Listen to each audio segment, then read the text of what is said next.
Hello friends, welcome to Johnny talks. तो आज की इस वीडियो में हम डिस्कस करेंगे दोस्तों स्टाफ नर्स का पेपर। स्टाफ नर्स का प्रीवियस ईयर का पेपर हम सॉल्व करने जा रहे हैं। तो दोस्तों ये जो स्टाफ नर्स का पेपर है, इसका जो पोस्ट कोड था वो था 747। और दोस्तों इसके जो आंसर हम डिस्कस करेंगे वो ऑफिशियल आंसर की के अकॉर्डिंग होंगे। अगर आपको किसी प्रश्न में डाउट होता है तो आप कमेंट करके अवश्य बता दें। तो दोस्तों चलिए शुरू करते हैं पहले प्रश्न से। पहला जो प्रश्न है, हेवर्सियन कैनल्स आर फाउंड इन। आपको बताना है हेवर्सियन नलिकाएं कहाँ पाई जाती हैं। तो दोस्तों जो हेवर्सियन कैनल्स होती हैं ये पाई जाती हैं हड्डियों में। तो इसका ऑप्शन जो ए है वो सही हो जाएगा, हड्डियों में। अगला जो प्रश्न है, heat regulating centre is located at. ऊष्मा नियमन केंद्र अवस्थित है। तो दोस्तों जो ऊष्मा नियमन केंद्र होता है यह अवस्थित होता है हमारे मस्तिष्क के हाइपोथैलेमस में। तो इसका ऑप्शन बी जो है वो सही हो जाएगा, हाइपोथैलेमस में। अगला प्रश्न है, मिलिटल सेल्स आर प्रेजेंट इन। मिलिटल कोशिकाएं पाई जाती हैं। तो दोस्तों जो मिलिटल कोशिकाएं होती हैं ये पाई जाती हैं ऑल फैक्ट्री ट्रैक्ट में। तो इसका ऑप्शन सी जो है वो सही हो जाएगा, घ्राण पथ में, यानी कि ऑल फैक्ट्री ट्रैक्ट में। अगला प्रश्न है, sensitive pigmented layer of I is. नेत्र का संवेदी वर्णक्रता स्तर है। तो दोस्तों sensitive pigment layer of I is retina. तो इसका ऑप्शन बी जो है वो सही हो जाएगा, रेटिना, जिसे दृष्टि पटल कहा जाता है। अगला प्रश्न है, the Nissl's granules of nerve cell are made up of. तंत्रिका कोशिका की निसल्स कणिकाएं बनी होती हैं। तो दोस्तों ये बनी होती हैं राइबोसोम्स की। तो इसका ऑप्शन सी सही हो जाएगा, राइबोसोम। राइबोसोम जो है दोस्तों इसको प्रोटीन की फैक्ट्री कहा जाता है। और दोस्तों ये जो हम प्रश्न डिस्कस कर रहे हैं दोस्तों यह टीजीटी मेडिकल के लिए भी काफ़ी हेल्पफुल होंगे, क्योंकि जो डिजिटल मेडिकल का कमीशन है उसमें भी बायोलॉजी से काफ़ी प्रश्न पूछे जाते हैं। अगला प्रश्न है, the type of joint between sacrum and coccyx is a. आपको बताना है सैक्रम और कोसिक्स के मध्य किस प्रकार का ज्वाइंट होता है। तो दोस्तों ये ज्वाइंट होता है सिम्फाइसिस। तो इसका ऑप्शन ए जो है वो सही हो जाएगा, symphysis joint. Next question, the main solute component of urine is. दोस्तों मूत्र का मुख्य विलेय घटक क्या है, आपको बताना है। तो दोस्तों मूत्र का मुख्य विलेय घटक जो है वो है यूरिया। तो इसका ऑप्शन ए जो है वो सही हो जाएगा, यूरिया। अगला प्रश्न है, द साइट ऑफ ओजिनेसिस इज।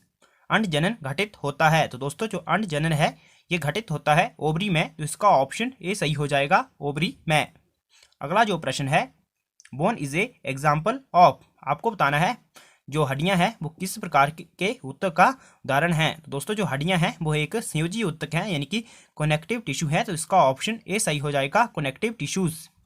अगला जो प्रश्न है, efferent nerve fibres carry impulses from. आपको बताना है अविवाही तंत्रिका तंतु आवेग का वहन करता है। तो दोस्तों इसका जो ऑप्शन बी है वो सही हो जाएगा, रिसेप्टर टू सीएनएस। इसका ऑप्शन बी जो है वो सही हो जाएगा, अभिग्राहक से सीएनएस तक।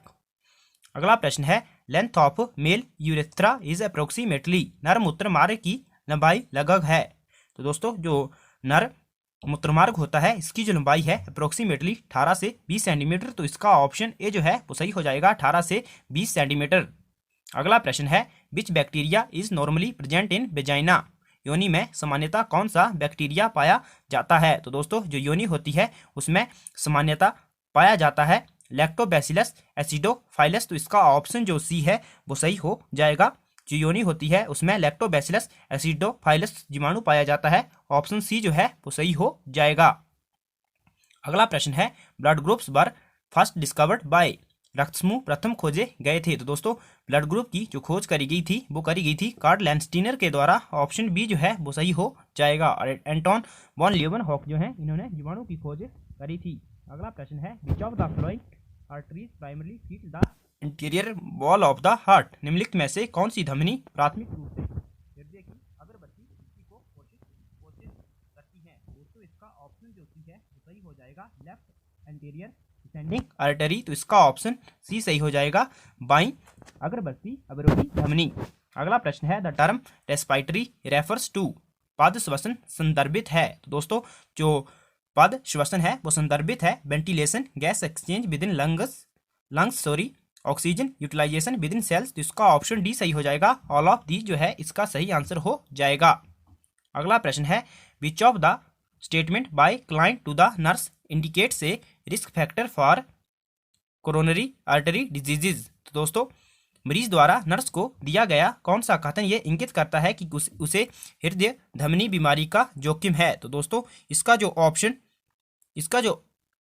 जो ऑप्शन डी है वो सही हो जाएगा। मैं प्रतिदिवस 1.5 पैकेट सिगरेट के पीता हूं, तो इसका जो ऑप्शन डी है वो सही हो जाएगा। I smoke 1.5 packets of cigarette per day, इसका ऑप्शन डी सही हो जाएगा।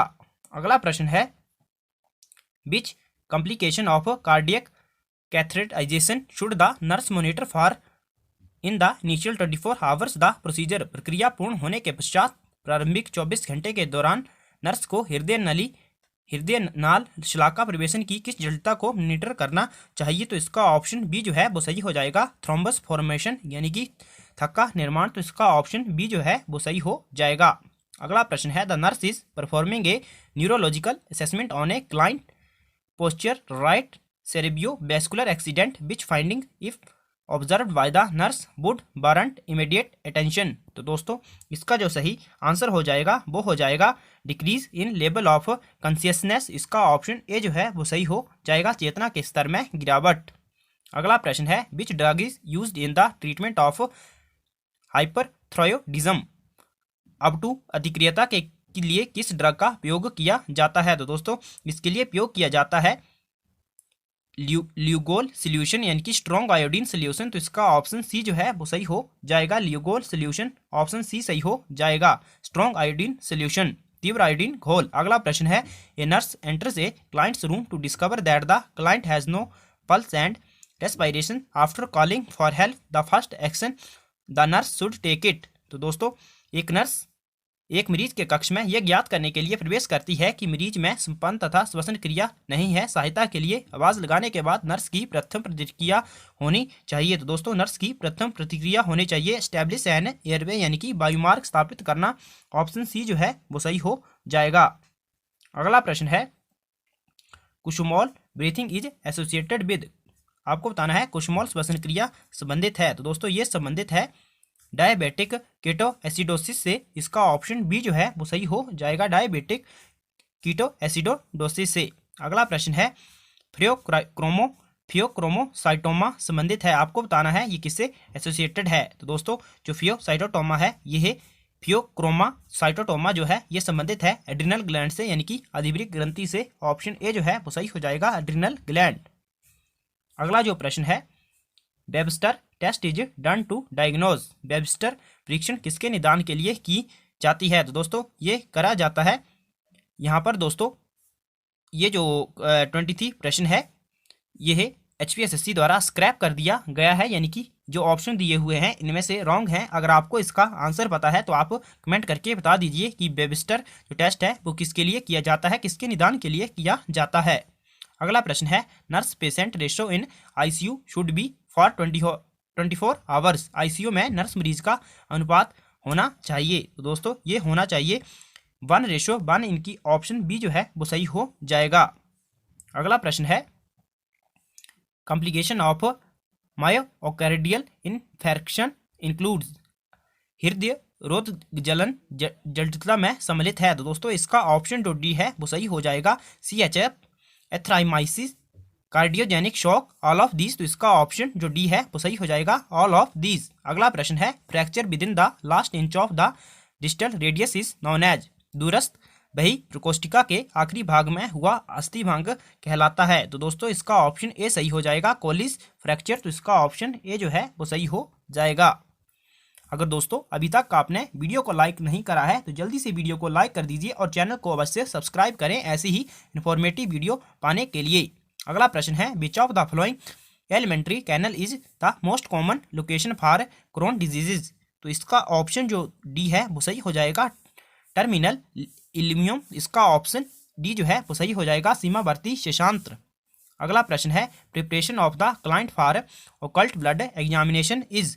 तो इसका ऑप्शन जो डी है वो सही हो जाएगा, meatless diet for 48 hours period to obtaining of specimen. Option D सही हो जाएगा, नमूना लेने से पूर्व 48 घंटों के लिए मांस रहित भोजन।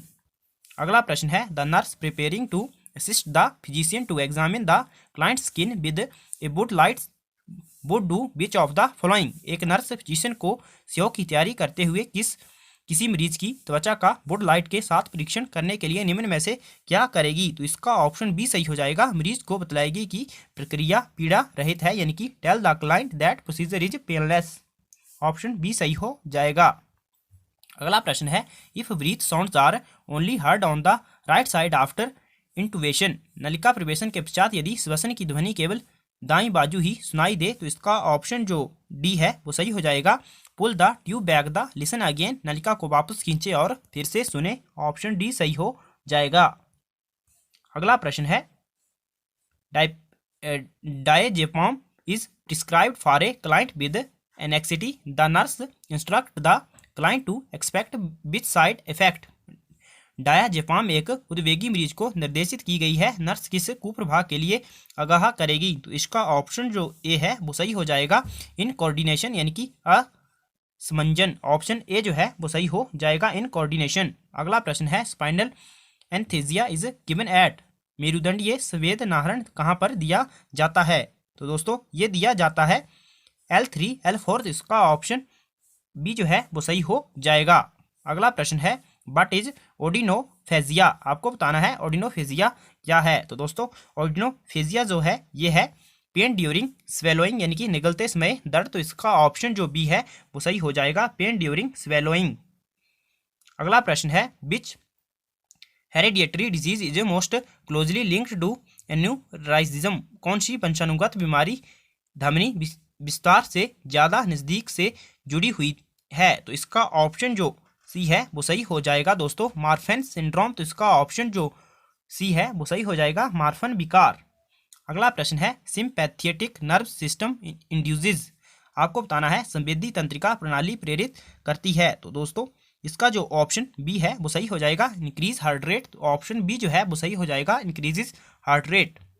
अगला प्रश्न है, ECG changes in myocardial infarction is, तो आपको बताना है इसका सही आंसर क्या होगा? तो दोस्तों इसका जो सही आंसर होगा वो होगा ST सेगमेंट एलिवेशन। तो इसका ऑप्शन जो ए है वो सही हो जाएगा, ST segment elevation. Option A जो है वो सही हो जाएगा।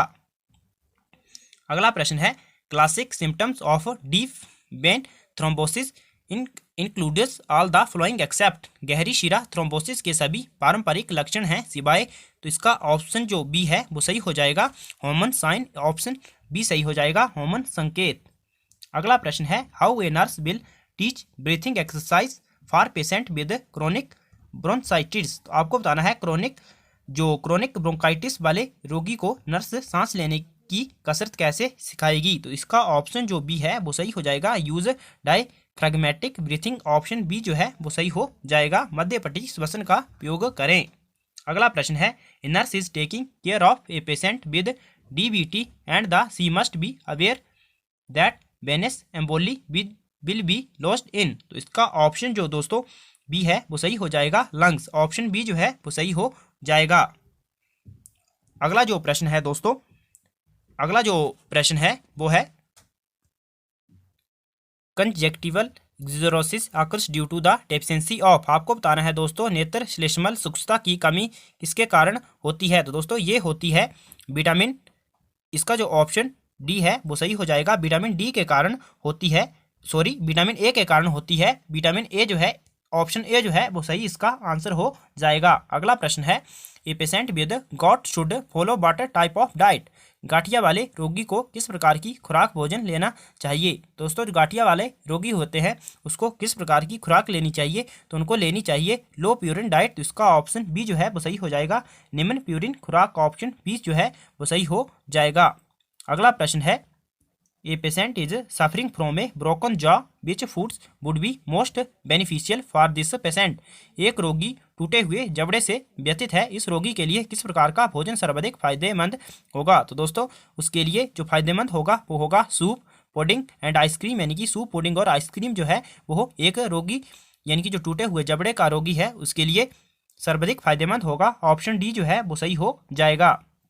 अगला प्रश्न है दोस्तों, prevention of food alteration act was amended in, खाद्य मिलावट रोकथाम अधिनियम में संशोधन हुआ था, आपको बताना है किस वर्ष से उसमें संशोधन हुआ था? तो दोस्तों उसमें संशोधन हुआ था 1964 में भी हुआ है, 1976 में भी हुआ है, 1986 में भी हुआ था। इसका ऑप्शन जो डी है वो सही हो जाएगा। ये सभी ऑल ऑफ दिस इसका सही आंसर हो जाएगा। अगला प्रश्न है good source of vitamin D includes all except. ये सभी विटामिन डी के अच्छे स्रोत हैं सिवाय, आपको बताना है किसको छोड़कर। तो इसका ऑप्शन ए जो है वो सही हो जाएगा, ब्लूबेरीज।